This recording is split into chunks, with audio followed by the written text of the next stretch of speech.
Hi, my name is Loren, and I'm a speech language pathologist.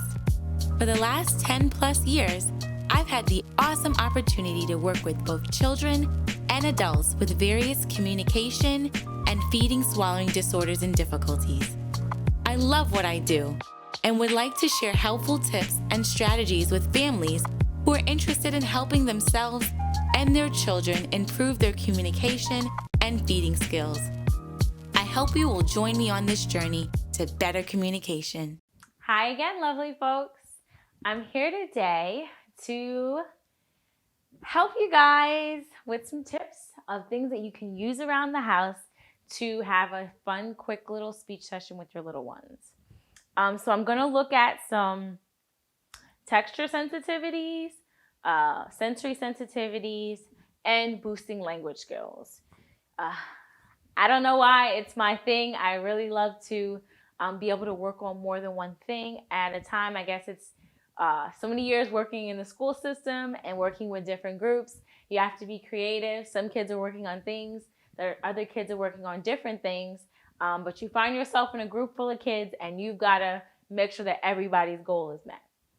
So I guess it's worked in my favor now, and so I'm going to talk to you guys about this fun little activity. So I've noticed that a lot of times some of my little friends have texture sensitivities, both when they're feeding and also sensory when they're having to touch different things. And so in order to kind of shift that and make them a little bit more comfortable with it, I've found that I bring things into the office or bring things into my sessions that they get to touch. Kids love touching things. They love games, and they're more willing to be more explorative and, explore and participate when, they have other kids that they can play with and have fun with, and also when you turn things into a game. So I have a couple items here. I have a succulent plant. Cactus will work well as well. I have some salt. I have some honey. I have a tangerine. I have some garlic. And I have a paper towel roll. All really weird things, but together we've got ourselves a great activity here. These are about 6 items. You can really pick any items. I like to use different textures and different feels and different tastes. I do let my kids taste things certain times. I'm always make sure that they're not allergic to anything, and I have their parents' consent before I do. But you're the parent, you're at home, so you give the consent on the various items that your kids can touch and taste. So first, I blindfold them and put a blindfold around their little eyes. So I have a little scarf here that I'm going to put a blindfold around my eyes. I hope I do not knock anything off the table. So I've also noticed that it helps them to focus better and actually figure out what they're touching. So as everybody knows, when you lose one sense, it makes the other senses stronger. So I like to use that in my favor when it comes to these kind of sessions. So I'm going to do 3 trials. I'm going to do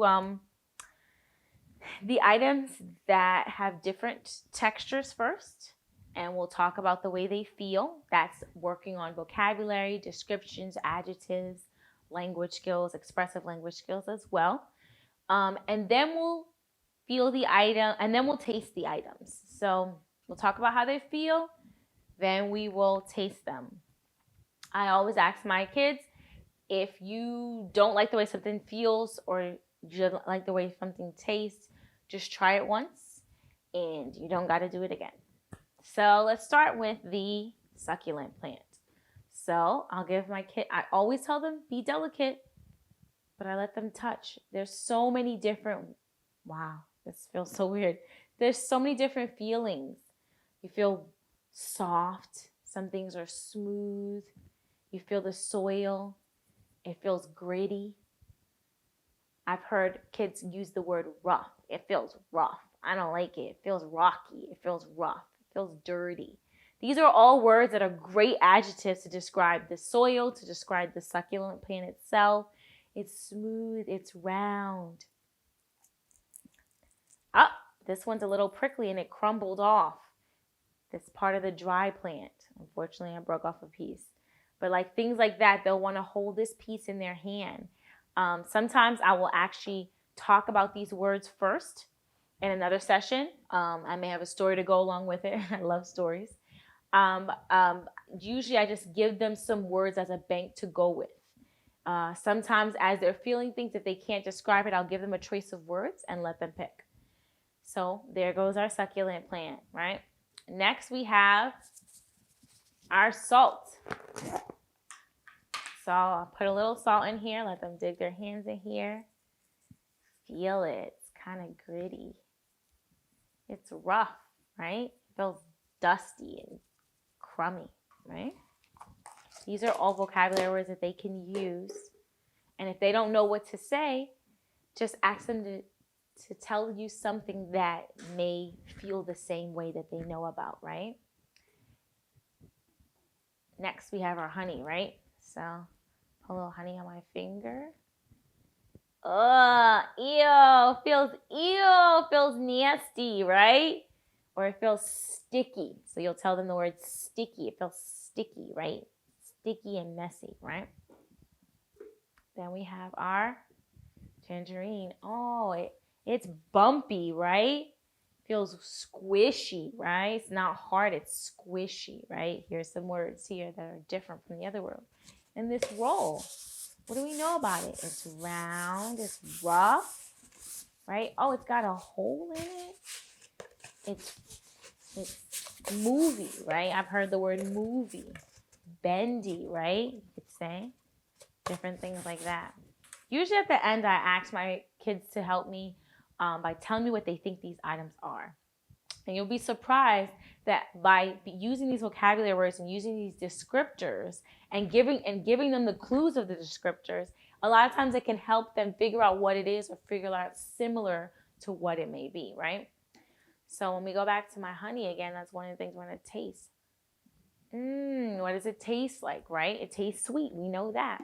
But I'm using cinnamon honey. So it's more than just sweet. We could take it to the next level and see what else it tastes like to them. Like, ooh, it's sweet, but what else? Do you taste anything else? And they may say it tastes like a candy, or it tastes like a waffle, or things that they've tasted that have cinnamon in them, right? Then we have our salt, right? Take a little bit. What does that taste like? Sometimes they're able to describe it, sometimes they're not. Sometimes I'll also get the Sour Patch Kids and take the crumbs off of that, and it tastes sour. So that's another taste. And I notice the kids have a more difficulty with the word sour. So, right? So those are some things we can taste. Those two things are what we're going to taste, right? And so that's just an activity. Whatever you have in your kitchen. I didn't even get a chance to use the garlic, but a lot of times, the crumpling throws them off a little bit. They don't really know what's crumbling, what's coming off, right? But it's something cool for them to feel and become aware of in your kitchen. So these are just some items that I've used to help with descriptions, help with sensory stuff. A lot of my kids, when they feel the honey, they don't want to taste it because it feels nasty and they don't know what it is. But when they do taste it, it's a pleasant surprise. So that's also something that gets them encouraged to try new things and to be more comfortable with experiencing and exploring their senses. And you'll see a burst of creativity, and you'll hear things that you may never heard your kids say, words that you didn't know they even knew, by using these kind of sensory support activities. So I hope that this is a great activity that you guys would like to try.